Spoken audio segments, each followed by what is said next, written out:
очередной отбой воздушной тревоги. Короче, тревога, отбой с завидной регулярностью. Еще и взрывы. Это такой день начинается.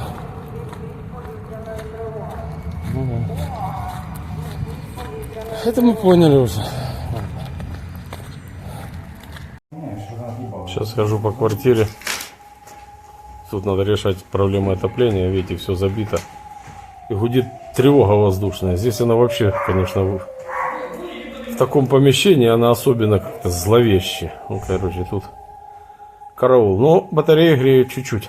Это можно насладиться работой. Можно смотреть бесконечно, как течет река. Река тут воды. Как горит огонь и как работает что-то другое. Вот это работает что-то другое. Александр Иванович варит. Да. Ну что ж, это нужная работа. Тут улица светлая. Так дорога ничего. Но пешеходам ходить ужасно неудобно. Вот мне прямо надо. Когда машин еще нету ничего, а когда, то просто беда. Вот такие вот гаражи на улице Светлой.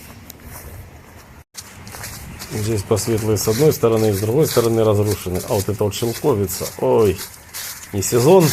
Вообще вкусная она очень. Ладно, всем хорошего дня. Всем мира, добра, удачи. Всем спасибо, всем пока и будем жить, ребятушки. По-любому, несмотря ни на что.